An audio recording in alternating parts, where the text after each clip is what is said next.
आज की कहानी राकेश की है। रहने वाले सहारनपुर के हैं और कहते हैं कि इससे बड़ा चमत्कार नहीं हो सकता, क्योंकि मैं एक बिल्कुल ही अलग इंसान हुआ करता था। मैं मेरे परिवार के लिए भी और आसपास के लोगों के लिए भी, अपने ऑफिस के लिए भी सबसे बेकार इंसान था। इनके साथ ऐसा क्या हुआ जो कि इतना बड़ा बदलाव हुआ, और ये कैसे आज इस चीज़ को मानते हैं कि ईश्वर चमत्कार करते हैं। नमस्कार, ये है चाचा के फैक्ट्स। मैं नितिन हूँ, कहानियाँ सुनाता हूँ। अभी फिलहाल चैनल का इंट्रो, उसके बाद आकर कहानी शुरू करता हूँ। कहीं मत जाना, पूरी कहानी सुनना। हर हर महादेव।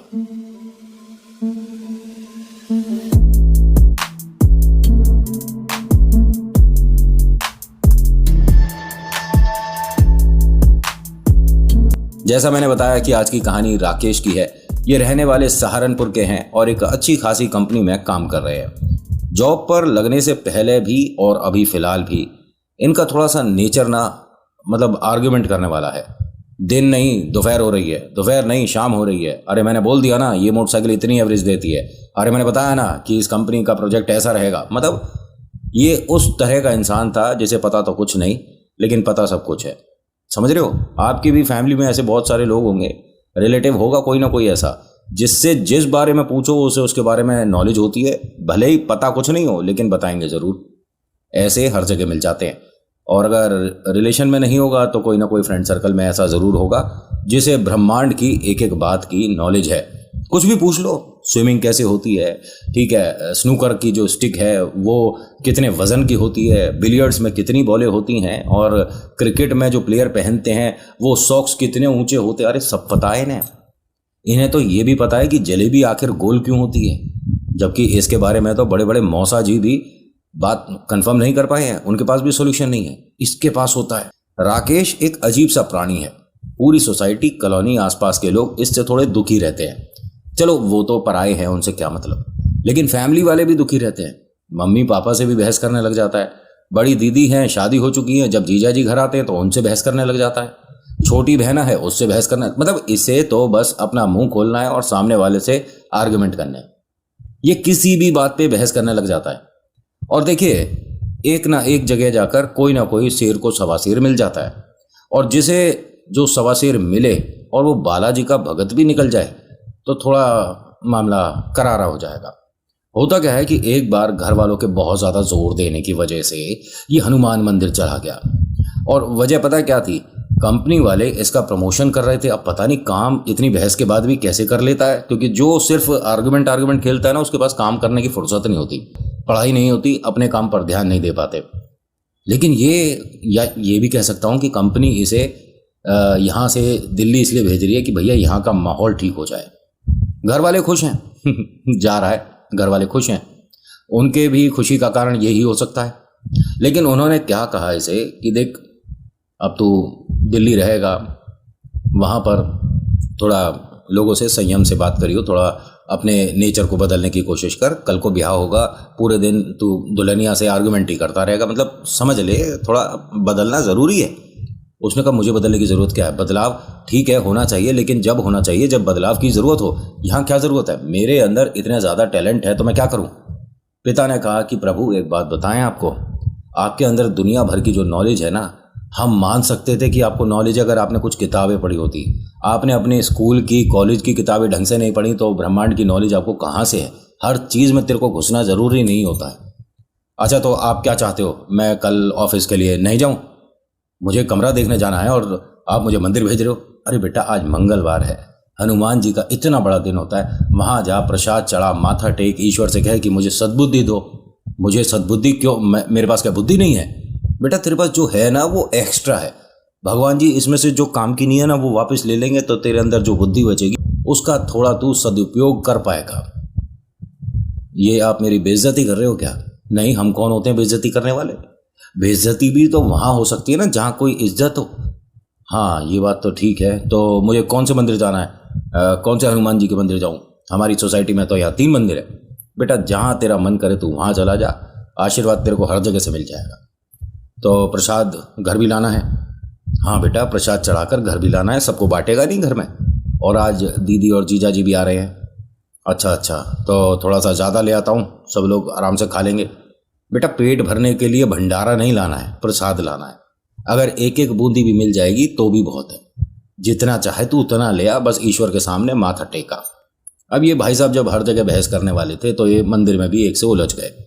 अब वो बालाजी का भगत है, हनुमान जी के बारे में उसे ऐसी ऐसी नॉलेज की आप उसकी बात को गूगल करो तो कभी मिले कभी ना मिले, इतनी पता है उसे। उससे बहस करने लग गया और ज़बरदस्ती की बहस कर रहा था, क्योंकि वो अलग तरीके से चालीसा पढ़ रहे थे भाई साहब। अब वो मैं यहाँ से आपको बताऊंगा तो आप मेरे पास सवाल पूछोगे कि वो इस तरह से खड़े होकर क्यों पढ़ रहे थे, ऐसे क्यों हनुमान चालीसा पढ़ी जाती है। उसकी मुझे प्रॉपर नॉलेज नहीं है, इसलिए मैं यहाँ से ऐसा कर लो वैसा कर लो ये कर दो वो कर दो नहीं कर सकता। अब ये जो राकेश भाई साहब हैं ये मंदिर पहुँचते हैं प्रसाद लेकर, और वहाँ लाइन लग रही थी, उसमें लाइन में खड़े थे। अब जो बाबा जी हैं जो प्रसाद लगाते हैं, मतलब जो भोग लगा रहे थे, वो ही खड़े होते हैं। मतलब भक्त और भगवान के बीच में प्रसाद आप डायरेक्ट ऐसे नहीं कि हनुमान जी को आप ऐसे ना, बिल्कुल नहीं करिएगा। आप प्रसाद देंगे पंडित जी को, पंडित जी भोग लगाएंगे, वापस लाएंगे और आपको दे देंगे। ऐसा ही होता है हर जगह, और इसका एक नियम जो है वो ज़रूरी भी है, वरना किसके हाथ कैसे आप आते के साथ ही प्रभु को छू दो, ये बात गलत, ठीक है, ये बात ठीक भी नहीं। होता क्या है कि वाले पंडित जी थोड़े वृद्ध थे, उन्होंने एक को लड़के को आवाज़ दी कि बेटा अब प्रसाद तुम कर लो, मैं जाकर थोड़ा बैठूंगा, बहुत देर से मैं बैठा हूँ, थक गया हूँ। अब वो उठकर जा रहे थे, दूसरा लड़का आ रहा था, ये भाई साहब खड़े थे सबसे आगे, राकेश। उन्होंने अपना प्रसाद हनुमान जी की तरफ बढ़ा दिया। तभी वो जो लड़का है राकेश को रोकता है, ठीक है, पवन नाम है इस लड़के का। वो कहता है कि एक मिनट थोड़ा आ जाए पंडित जी तब आप भोग लगाना। अरे आप कौन हो, इस मंदिर के पुजारी हो? उसने कहा नहीं पुजारी नहीं हूँ, जैसे तुम भक्त हो ऐसे मैं हूँ, मुझे मत सिखाओ कैसे क्या करना है, तुम्हें हनुमान चालीसा पढ़नी तो आती नहीं। तेरा मतलब मैंने ऐसा क्या गलत पढ़ दिया, आपने मुझे कब देखा? हाँ मैं देख रहा था, और इस तरह से नहीं पढ़ी जाती है। उसने कहा प्रभु मेरे से गलती हो गई, मैं बिल्कुल भी आप जीतो मैं जीतूँ इसमें नहीं हूँ, ठीक है, आपने जो कहा सही है, अब पंडित जी आएंगे वो प्रसाद लगाएंगे। नहीं मैं क्यों नहीं कर सकता? अरे उसका एक तरीका होता है। हाँ तरीका हमें भी आता है, प्रसाद क्या हम पहली बार आ रहे हैं? कह रहे आपके थोड़े नेचर को देखकर तो ऐसे ही लग रहा है कि पहली बार आ रहे हो, यहाँ भीड़ में बहुत सारे लोग गुस्सा भी कर सकते हैं, ऐसे मत करिए। नहीं ऐसा मतलब आप क्या बात कर रहे हो, और पंडित जी को आने में ना जाने कितनी देर लग जाएगी, मैं क्या खड़ा रहूँगा? उन्होंने कहा तो परेशानी क्या है, सही है दर्शन हो रहे हैं, सामने हनुमान जी है, हनुमान चालीसा करो जब तक। अब तुम मुझे बिल्कुल मत सिखाओ, तुम जानते नहीं मैं कौन हूँ। अरे प्रभु मैं सिर्फ उन्हें जानता हूँ जिनके सामने तुम खड़े हो, और ये बार बार थोड़ा गुस्से में आकर तेज तेज बात क्यों कर रहे हो? मैं यहीं पास में खड़ा हूँ, धीमी आवाज़ में बात करोगे, धीमी आवाज़ में बात करोगे तो भी सुन लूँगा। नहीं तुम्हारे को धीमी आवाज़ में सुनाई दे नहीं रहा है ना, इसीलिए तुमने मेरा अभी तक हाथ छोड़ा नहीं है, हाथ छोड़ो मेरा। उसने हाथ छोड़ दिया और कहा कि आप प्रसाद अभी लगा नहीं पाओगे। अच्छा तो तू रोक देगा मुझे? कह रहा नहीं मैं रोकूंगा भी नहीं, प्रसाद लगा के देखो। अब इसने मतलब कैसे ये चीज़ फील करी इसे समझ नहीं आया। इसके दोनों हाथ सीधे थे, बस इतना वजन उठा सकता था जितना उस प्रसाद का था, ये अपना हाथ ही नहीं उठा पा रहा था ढंग से। उन्होंने कहा क्या हो गया? कह तुम टोने टोटके करते हो क्या, क्या आदमी हो तुम? मेरे हाथ में एकदम ये सुन्न कैसे हो रहे हैं मेरे हाथ? वो आप बाबा के सामने हो ना, तो यहाँ तो बड़े बड़े सुन्न हो जाते हैं, ये तो सिर्फ हाथ की बात है। आ गए पंडित जी आ गए। उसने पंडित जी को देखा, दोबारा इसके हाथ एकदम काम करने लगे, जैसे इतनी देर के लिए हाथ जैसे किसी ने पकड़ लिए हो। पंडित जी ये सबसे पहले मेरा प्रसाद चढ़ाओ जरा, मेरे हाथ में कोई दिक्कत हो रही है, मुझे घर जाना है। हाँ मैं अभी प्रसाद लगा देता हूँ। उन्होंने प्रसाद लगाया, भोग अच्छे से हुआ। उसके बाद ये जाते जाते रुक कर उस आदमी को फिर देखता, उसने इनकी तरफ देखा ही नहीं, कोई रिएक्शन नहीं, कुछ नहीं। उसे लगा दोबारा से बहस वगैरह होगी, उन्होंने दोबारा से हनुमान चालीसा करी। तेजी से क्या बोलता है कि इस आदमी को पहले कोई हनुमान चालीसा करनी सिखा दो। अब सबको पता था वो कौन खड़ा है सबसे आगे। लोग इंतजार करते थे इस लड़के के मतलब मंदिर में आने का, और सिर्फ 2 मिनट मिल जाए इसके। 2 मिनट में जिसके पास भी किस्मत अच्छी रही और वो इसके सामने आया, और ये बालाजी के मंदिर में उस वक्त हनुमान जी के सामने खड़ा है, तो जो बोलता था अधिकतर बात काम की हो जाती थी। मतलब ऐसे ही चलते फिरते बोल देता था, अरे आपने अपने घर के बाहर जो तुलसा का पौधा लगा रखा है उसे थोड़ा सा इस तरफ कर दो, फिर देखो। अच्छा आपके घर में जो आपने डॉग रखा हुआ है उसको आप दही खिलाना बंद कर चुके हो। पता नहीं उसकी कोई बात ऐसे ही निकलती थी, और वो वास्तव में कमाल होती थी। कहते हैं कि पूरे दिन में हमारी जीभ पर एक बार सरस्वती वास करती है, और वो बात अधिकतर सत्य हो जाती है। होता है ना यार, आज बाइक में पेट्रोल ना खत्म हो जाए, हो गया पेट्रोल खत्म। तो ऐसे बहुत लोगों का कहना है, बड़े बुजुर्ग तो यही कहते हैं, कुछ लोग इसे अंधविश्वास कहते हैं और कुछ लोग इसे मानते भी हैं। होता क्या है, इस लड़के ने जिस तरह से बोला तो किसी ने उसकी बात पर कोई रिएक्शन नहीं दिया कि जिसके बारे में बोल रहा है हनुमान जी का सीधा हाथ है उसके ऊपर। लड़के ने दोबारा बोला, कोई सुन ही नहीं रहा। तिवारा जब बोला तो पंडित जी ने कहा, बेटा आपकी दिक्कत क्या है, आप किसके लिए बोल रहे हो? पवन के लिए, कि उसे हनुमान चालीसा नहीं आती? पता है उस पर कितना नॉलेज है, कितना ज्ञानी है वो लड़का। आपसे कम से कम 5-6 साल उम्र में छोटा है, लेकिन विद्वान बहुत है, विद्वान है। कहाँ नौकरी करता है, क्या कर रहा है? पता है मैं कहाँ नौकरी कर रहा हूँ। मैं तो सिर्फ इनके दर्शन करने इसलिए आया था कि मेरे को कल दिल्ली में ज्वाइनिंग है और मेरी नौकरी लगी है, इतने पैसे कमाता हूँ। आप ये क्या करता है आपका पवन? करे ठीक है प्रभु, आप बहुत कुछ करते हो, लेकिन इस तरह से अपने ऊपर घमंड मत करो। और ये क्या बोल रहे हो? मैं इनके लिए आया था। इनके किसके लिए बोल रहे हो? हनुमान जी, बालाजी, प्रभु, ये सब नहीं बोला जाता आपसे। इनके किनके, कोई इंसान के लिए बोल रहे हो? उसने कहा यहाँ पर सभी नॉलेज लिए बैठे हैं पंडित जी, तुम बताने लग जाते हो। वो लड़का बोलता है कि ऐसे प्रसाद नहीं चढ़ाना चाहिए और दुनिया भर की बातें। मैं तो अपने मम्मी पापा कहने की वजह से आ गया था, वरना मेरे को जरूरत नहीं है मैं बार बार मंदिर आता रहूं। पवन ने अपनी पूजा पाठ पूरी खत्म करी तो उसे आसपास लोगों ने कुछ सवाल किए। उसने हाथ जोड़ दिए सबके सामने, कोई कुछ नहीं पूछेगा, बस इतना बोला और चल दिया। किसी ने वास्तव में उसकी बात को सब बहुत अहमियत देते। अब ये जो पवन है हमारे हीरो के सामने आते हैं और वो बोलते हैं कि भाई एक बात बताओगे, आप इतने गुस्से में क्यों, क्या परेशानी है ऐसी, बार बार गुस्सा क्यों हो जाता है? उसने कहा मैं गुस्सा नहीं हो रहा, बस मैं बात ही इस तरह से करता हूँ, मेरा टोन यही है। राकेश भाई, कभी गुस्सा परेशानी का भी हिसाब किताब हो जाता है। राकेश, मेरा नाम कैसे पता तुझे? आप अंकल आंटी के नाम बताता है, उनके तो बेटे हो।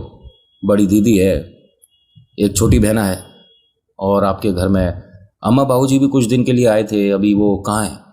हाँ वो आए थे, गांव गए हैं, लेकिन अभी किसी की शादी में। तुम मेरे बारे में जानते कैसे हो? 2 पहिया वाहन पे आए हो तुम, है ना? हाँ मेरे पास मोटरसाइकिल है। तू मेरे घर के आसपास रहता है क्या? नहीं नहीं, मैं बस आपको बता रहा हूँ। नौकरी कहाँ पर करते हो? नहीं, इतना कुछ बता रहा है तो मेरी कंपनी का भी नाम बता दे। उन्होंने कहा नहीं, जहाँ आप जा रहे हो वहाँ आपकी नौकरी लगेगी नहीं। अच्छा, तो कहाँ लगेगी?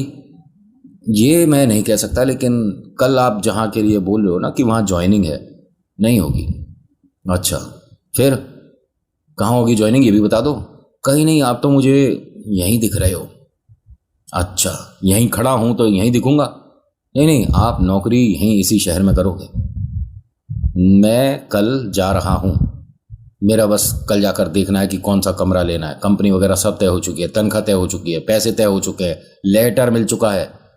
तुम्हारे को कुछ पढ़ाई लिखाई के बारे में पता है? उस लड़के ने अपनी थोड़ी क्वालिफिकेशन बता दी। इससे उम्र में कम होने के बाद भी पढ़ाई में इससे ज्यादा कैसे? दूसरी बात, जिस कंपनी में ये काम कर रहा है, इसमें अगर 1000 बच्चे इंटरव्यू देंगे तो उसमें से एक आध का ही होता है भाई। उस कंपनी में कैसे लग जाएगा तू? तेरी तो इतनी उम्र भी नहीं है। कह रहे उम्र से कोई मतलब नहीं होता, मेरी उम्र अगर ज़्यादा होगी तभी मैं किसी एक ऊंची पोस्ट पर पहुंच सकता हूं। लेकिन हाँ, आपके बारे में जितना दिखा उतना सही है, लेकिन आप थोड़ा सा अपना अगर नेचर चेंज कर दो, जो मैं 3 चीज़ बताऊंगा अगर वो कर दो तो आप कहीं से कहीं पहुंचोगे। क्या कर सकता हूं मैं, मतलब समझा नहीं? नहीं, आप मुझसे प्रॉमिस करो कि जो मैं बताऊंगा वो 3 चीज़ करोगे। मेरे को पहले बता तो सही कि क्या करना है, और ये मत कहियो कि अंडा प्याज खाना। पवन ने इनसे कहा कि देखिए हम बालाजी के सामने खड़े हैं और मैं ये सब चीज़ें आपको खाने के लिए क्यों बोलूँगा? अरे आप खाओ या नहीं खाओ उससे मुझे क्या मतलब, लेकिन जो चीज़ मैं आपको बताने वाला हूँ अगर आप इसे आज से करोगे तो आपकी लाइफ में परिवर्तन भी आएगा, सफलता भी मिलेगी, घर वाले भी खुश होंगे, और देखना आपका जो दोस्तों का दायरा है ना वो बढ़ता चला जाएगा। और सबसे पहला दोस्त मैं बनूंगा आपका। मेरा नाम पवन है और मैं आगे की सोसाइटी में रहता हूँ। यहाँ अब हम शिफ्ट होने वाले हैं, दिल्ली जाना हो रहा है, एक छोटा सा घर लिया है। बस ये मानो कि 2-3 दिन की यहाँ मेरी आखिरी पूजा है। मैं बताऊँगा आपको कुछ आपके बारे में। नहीं, तू इतना ज़्यादा विद्वान मैं तो नहीं मानता। मैंने आपके घर के सभी लोगों के बारे में बता दिया। हाँ, तो ये तो कोई भी ज्योतिष जो विद्या जानता होगा बता सकता है, और इसमें क्या बड़ी बात है, कुछ और बता मेरे बारे में जो मतलब सिर्फ मुझे पता है, कुछ ऐसा। उसने कहा ठीक है, फिर मैं वो बात बालाजी के मंदिर के बाहर आ जाओ बता देता हूँ। इसने कुछ ऐसी पर्सनल बातें बता दी जो कि इसे 100% यकीन हो गया कि बंदा जानता है कुछ। बता मुझे ऐसा क्या करना होगा। कह रहा सबसे पहली बात, आप जिससे भी मिलते हो उससे बोलो राम राम, हाथ जोड़ के, ठीक है, ऐसे हाथ जोड़कर बोलो राम राम। अच्छा, फिर उसके बाद दूसरी बात आपको करनी है, कैसे हो आप। अच्छा, फिर और जब वो बोल रहा है तो उसे ज़्यादा से ज़्यादा सुनो। और तीसरी बात, ये जो बालाजी है ना, इन पर थोड़ा सा विश्वास कर लो। आप अगर रोज आ जाओ तो 100% बोल रहा हूं कि 11 मंगलवार के अंदर आप पर बहुत ज़बरदस्त चमत्कार होने वाला है। नहीं, ये सब तो बेकार की बातें बता रहे हो, तो मंदिर भी मैं आ जाऊंगा, कोई दिक्कत नहीं है, मेरे घर के पास ही है, लेकिन बात बताओ ना मुझे क्या करना है जिससे मुझे सफलता मिलेगी। बता दिया मैंने, हाथ जोड़ के सबसे पहले राम राम। दूसरा सवाल उससे, कैसे हो आप। और जब वो बात कर रहा है, बता रहा है, तब चुप हो जाओ। नहीं तो और कुछ बताना है, ये क्या बात है भाई। बस मैं आपको इतना कह सकता हूं कि अपनी बात कम और दूसरे की सुननी ज्यादा, और फिर देखो कितना फायदा होने वाला है आपको। ये जो आपका गुस्सा है ना, ये तुरंत शांत हो जाएगा, आपको बहस करने की जरूरत ही नहीं पड़ेगी। नहीं, मैं बहस करता कहाँ हूं। राम राम। हाँ राम राम, कैसे हो आप। मैं एकदम बढ़िया हूँ, बस 2-1 दिन थोड़ा सा टेंशन में रहा था, ऑफिस के बहुत सारे काम थे। आज मैं अपने ऑफिस गया था लास्ट टाइम, और कल मैं अपनी नए ऑफिस की ज्वाइनिंग पे जाऊंगा। आप कैसे हो। पवन ने कहा मैं बिल्कुल ठीक हूँ, बस मैंने आपको एक हल्का सा ट्रेलर दिखाया था, जो मैंने आपको कहा है करने को वही किया है मैंने। हाथ जोड़ के राम राम बोला, फिर पूछा कि कैसे हो आप। आपने जवाब दिया, तब तक मैं चुप रहा। आपका गुस्सा शांत हो गया। ये समझ नहीं पाया कि इतनी जल्दी ऐसे कैसे हो गया। पवन ने कहा कि मैं शायद दोबारा आपसे ना मिलूं, लेकिन याद रखना कि छोटी सी बात बताई थी बस, और एक छोटे से भक्त ने बताई थी। बातें तो मैं बहुत कुछ बड़ी बड़ी बता सकता था, और बड़ी बड़ी पूजा पाठ भी बता सकता था, लेकिन आप पर सिर्फ इसी चीज की जरूरत है जो मैंने बताया, और देखो सब कुछ बदल जाएगा। सॉरी मेरे भाई, मैंने लेकिन आपसे बहुत बदतमीजी से भी बात करी। मुझे एक बात बता सकते हो कि आप उस तरह से हनुमान चालीसा क्यों कर रहे थे। करे आप बालाजी से जुड़ जाओगे ना तो अपने आप रास्ते खुलते चले जाएंगे, और मुझे इस तरह से पूजा पाठ करने के लिए या हनुमान चालीसा करने के लिए खुद बालाजी ने ही दर्शन दिए हैं, और जो बताया वैसे मैं करता हूं। आप करके देखना, पूरी हनुमान चालीसा कर नहीं पाओगे। अरे आप जिस तरह से कर रहे थे, ऐसी कोई 4 पंक्ति नहीं पढ़ सकता, आप पूरी चालीसा कर रहे थे। बस ये प्रभु की इच्छा है। मैं चलता हूं मेरे भाई, कभी मुलाकात होगी तो राम राम करेंगे। अब ये यहां से अपनी मोटरसाइकिल पे बैठा और सीधा घर आ गया। और जब राकेश यहाँ घर पर आया ना, तो इसने यही सोच लिया था कि मुझे जो जो उस पवन मेरे दोस्त ने बताया है ना, वो सब मैं करके देखूंगा, और शुरुआत घर से ही करके देखूंगा। बाहर देखा गाड़ी खड़ी है, यानी जीजा जी और दीदी आ गए हैं। अंदर गया, प्रसाद इसके पास ही था। जीजा जी और दीदी को देखकर हाथ जोड़ता है, राम राम। उन दोनों ने भी एकदम हाथ जोड़ा, राम राम। अच्छा कैसे हो आप।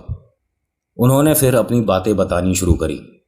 दीदी उसे गौर से देख रही है कि बचपन से हमने कभी इसका चेहरा इतना मासूम है नहीं देखा था, और कमाल की बात है कि इतनी देर से उनके हस्बैंड तकरीबन 15-20 सेकंड से बोल रहे हैं, और इसने कोई बात काटी नहीं, कोई आर्गुमेंट नहीं कर रहा, कोई बहस नहीं कर रहा। अब चुपचाप बैठा है, उनकी बातें सुन रहा है। फिर माता पिता को देखता है, फिर कहता है कि मैं अभी प्रसाद सबको दूंगा, रुक जाओ, पहले जिया जी कुछ कह रहे हैं। हाँ जी। उन्हें भी यकीन नहीं हो रहा कि ये इतना कैसे, मतलब कमाल की बात है जो मैं कह रहा हूँ, इतनी बात इंटरेस्टिंग तो नहीं है, लेकिन मेरी बात सुन रहा है। तभी छोटी बहना आती है। छोटी बहना उससे कुछ पैसे मांगना चाहती थी, उसको स्कूल में ज़रूरत थी। भैया मुझे आपसे कुछ बात करनी है। राम राम, पहले बता कैसी है तू। जिया जी 1 मिनट, और ये प्रसाद सबको बांट दे। मैं तो ठीक हूँ, आप ऐसे पूछ रहे हो जैसे कहीं बाहर से आए हो, अब घर में ही तो रहते हो। हाँ हाँ, बस आप बताइए, माफ़ी चाहूँगा, मैं उस वक्त छोटी सी बात कर रहा था, बताइए। बहुत एक अच्छा हेल्दी डिस्कशन हुआ, घर में सबका माहौल एकदम बढ़िया नॉर्मल। ये वॉश बेसिन पे आया, अपने आप को देखकर कहता है कि पवन मेरे भाई, तूने मुझे 1 मिनट के अंदर बदल दिया। मेरे घर में वरना मुझे लोग घर में सभी एक गुस्से वाली नज़र से देखते थे और मैं सबसे बदतमीजी से बोलता था, चिल्लाकर बोलता था, गुस्से में बोलता था। आज ऐसा कैसे हो गया? तभी एक आदमी शोर मचाने लग गया, गाड़ी किसकी है, गाड़ी हटाओ, हमारे घर पर से गाड़ी हटाओ। इनके घर के ठीक सामने वाला जो था वो थोड़ा गुस्से वाला आदमी है और जिया जी जो आए हैं उन्होंने गाड़ी थोड़ा सा उस तरफ करके लगा दी थी। उल्टा सीधा बोले जा रहा है तो गुस्से में ये जीजा जी बाहर जा रहे थे घर के कि आप निश्चिंत रहिए पापा जी, मैं इसका अभी इलाज बांध देता हूँ। करे आप रुक जाओ 1 मिनट, ये जाएगा। राकेश, अब सबको पता था कि राकेश 1 मिनट में गुस्सा हो जाता है, वो तो झगड़े वाला लड़का। उसने कहा कि मैं जाता हूँ, आप रुकिए। ये गेट पर आया, हाथ जोड़ के कहता है राम राम। वो जो गुस्से में था आदमी बहुत ज़्यादा, एकदम हाँ राम राम। अच्छा कैसे हो अंकल आप? मैं बेटा बढ़िया हूँ और बस सब कुछ ठीक चल रहा है भगवान की कृपा से। तू कैसा है बेटा? मैं बिल्कुल ठीक हूँ, मैं बिल्कुल ठीक हूँ। हाँ आप कुछ कह रहे थे? नहीं नहीं, बस मैं ये पूछ रहा था बिटिया आई है क्या? हाँ दीदी आई हुई है, जिया जी भी आए हैं। ये गाड़ी मैं हटवा देता हूँ, इसकी वजह से आपको दिक्कत हो रही होगी। अरे नहीं कोई नहीं, अभी मतलब उन्हें भी तो लगना चाहिए कि भाई परिवार है और हमारी बिटिया नहीं है क्या, कोई बात नहीं। जब जाएंगे तो मैं अपनी गाड़ी यहाँ लगा दूंगा। और तू ठीक है बेटा? हाँ अंकल जी, बस हनुमान जी की कृपा है। अरे वाह क्या बात है। प्रसाद कहाँ है फिर? आज तो मंगलवार भी है। आप 2 मिनट रुको। अंदर गया, प्रसाद लेकर आया कि बस इतना ही है और बाकी हम सब खा चुके हैं। अरे बस ईश्वर ने इतना दे दिया बहुत है। घर में सब लोग गेट पर ऐसे टांग कर अपने आप को देख रहे थे कि ये जो हम फिल्म देख रहे हैं, उम्मीद तो नहीं थी इतनी सुपरहिट होगी। ये कौन है भैया इसका डायरेक्टर प्रोड्यूसर? पिक्चर के इसमें जो मुख्य कलाकार हैं वो है हमारे हनुमान जी और जो डायरेक्टर प्रोड्यूसर सब कुछ है वो है पवन, वो जो लड़का इसकी ज़िंदगी बदल गया। उसके बाद से इसने ये बात ठान ली। और मैं आपको एक बात बोलूँगा, वैसे कहानी इतनी ही थी, इसकी ज़िंदगी में जो परिवर्तन आए वो तो बहुत सारे हैं, ठीक है। लेकिन मैं आपसे यहाँ एक बात बोलूँगा, जो पवन भाई ने मैसेज दिया ना, अगर आप भी कल से ट्राई कर लो। आज वीडियो देख रहे हो, आज तो आपने जैसे तैसे निकाल दिया गुस्से गुस्सी में, लेकिन अगर आप इसे कल से ट्राई कर लो, 3 चीज़ें करके देखना। सबसे पहले हाथ जोड़ना, जो आपके सामने आता है उसे बोलो राम राम, वो जवाब देगा राम राम। फिर दूसरी बात आपने कहनी है कैसे हो आप? मैं एकदम बढ़िया, बस सब कुछ ठीक ही चल रहा है। कुछ वो अपनी समस्याएं बताएगा, लेकिन उसे एक अपनापन मिल जाएगा कि मुझसे इस तरह से बात करी। कोई मैटर नहीं करता वो आपसे बड़ा है, छोटा है, पैसे वाला है, गरीब है, कोई मतलब नहीं। जो मिले आपने अगर ये चीज़ करनी शुरू कर दी तो आप यहाँ हो, यहाँ पहुँचोगे। दूसरी बात, आपका फ्रेंड सर्कल बढ़ जाएगा। तीसरी बात, आपकी एक आवाज़ पर 100 लोग इकट्ठे हो जाएंगे कि इतना भला आदमी है, इसके साथ क्या बात होगी भाई, हम हैं इसके साथ। आपको ऐसा सपोर्ट मिलने लग जाएगा कि बस कमाल पे कमाल। और तीसरी और सबसे बड़ी बात, आप जिन पर भी विश्वास करते हो, मैं नहीं कहता कि उन्हें छोड़कर आप हनुमान जी पर विश्वास करो, भोले बाबा पर विश्वास करो, नहीं कहता, मैं कभी नहीं कहता। आप बस 11 मंगलवार हनुमान जी के मंदिर कंटिन्यूसली चले जाओ, ठीक है। और वहाँ जाकर आपने 2 बार हनुमान चालीसा करनी है। So thank you so much for watching. मेरा नाम नितिन, मुलाकात करूँगा आपसे अगली वीडियो में। हर हर महादेव, जय भोलेनाथ, धन्यवाद।